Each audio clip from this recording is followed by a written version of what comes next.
All right, class, let's get started. Before we dive in, just a quick note on the screen about the preparation of today's materials. Today, we're going to tackle a really key concept in Canadian tax, something that, can even trip up seasoned pros if they're not paying close attention. We're talking about specified corporate income. So, welcome everyone. Our goal today is to really demystify what we call SCI, or specified corporate income. I know, it sounds a little intimidating, right? But trust me, by the time we're done with this explainer, you're going to have a super solid, practical framework for spotting this and handling it when you see it in your future careers. Okay, so here's the game plan. We'll kick things off with the why, the incredibly valuable small business deduction. Then we'll get into the problem that the SBD created, which led to the SCI rule and its two key conditions. After that, we'll jump into some real-world case studies to see it in action, talk about the solution, and finally, we'll wrap up with the big takeaway for all of you. All right, let's dive right into part one, because before we can even begin to understand SCI, you have to appreciate the small business deduction, or SBD.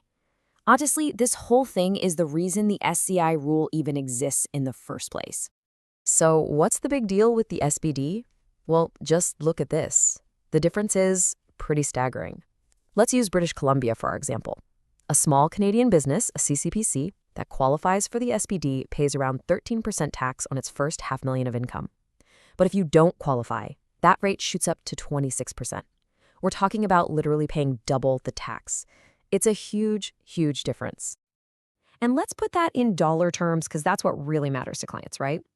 That 13% difference on a $500,000 business limit works out to a potential tax savings of $65,000 every single year. For a small business, that's not just pocket change. That's a new employee, new equipment. It's major growth potential.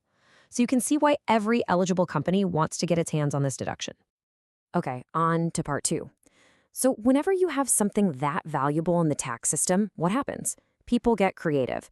And that creativity created a bit of a problem that the government had to step in and solve. Which leads you to this very logical, kind of sneaky question, right? If one SBD is so great, why not get more of them? Why not just set up a bunch of companies? Have your main company, then create a second one to provide it with management services, and a third to provide marketing, and have each one claim its own SBD and its own $65,000 tax break. See where this is going? This is exactly the kind of planning the SCI rules were designed to shut down. And this brings us to the government's answer, specified corporate income. The rule basically says that if your corporation is earning income by providing services or property to another private corporation, and there's a certain kind of non-arm's length relationship between you two, well, that income is generally not going to be eligible for the small business deduction. This is the rule that slams the door on that multiplication strategy. All right, part three. So we know the why behind the rule. Now let's get into the how. How does it actually work? How do you know if you're looking at SCI? It all boils down to two key conditions you have to check for. Think of it like a two-part test, like two gates you have to pass through. First, there's the relationship test. Is there a non-arm's length connection? If the answer is yes, then you move to the second gate, the income test. Is the income significant enough? You have to get a yes on both of these for the income to be flagged as SCI. So let's dig into that first test, the relationship test. It's met if the company getting the money, one of its shareholders, or, and this is the big one, anyone not dealing at arm's length with them has an interest in the company that's doing the paying. We're talking family members, like spouses, kids, parents. And the craziest part? There's no minimum ownership required. Even a tiny 1% share is enough to trigger this test. Okay, so let's say you pass through that first gate. The relationship test is met. Now we look at the income itself. The income will be SCI unless it's just incidental. And what does incidental mean? Well, the CRA's rule of thumb is 10%. So if the money you're getting from that related company makes up 10% or more of your total business income, it's not incidental, it's SCI. Okay, enough with the theory. Theory is one thing, but tax is all about seeing how these rules work in practice, right? So let's jump into part four and look at three classic case studies.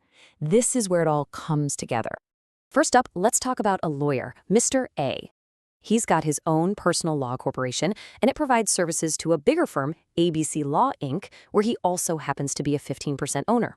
So let's run our tests. Relationship test? Yep, for sure.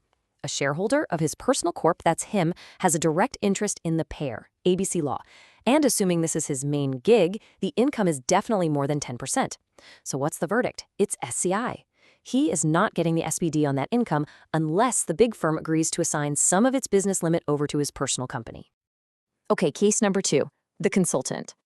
Mrs. B's consulting company has just one client. And guess who owns that client? Her husband. So, relationship test? Oh, absolutely.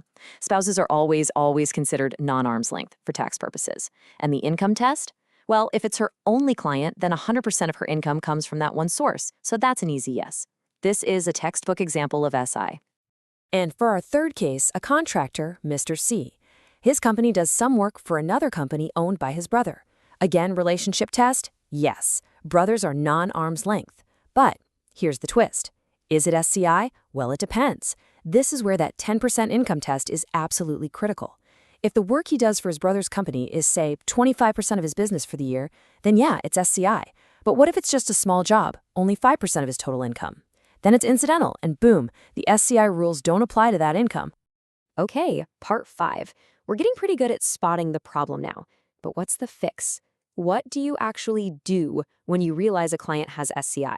This is the most important part. So you've got a few ways to navigate this. First, the easy way out. Just make sure that non-arm's length income stays under that 10% threshold. Keep it incidental. Second, sometimes the companies might already be associated. That's a whole other topic. But it basically means they're already forced to share one SBD anyway, so the SCI rules don't matter. But the most common practical solution is the third one.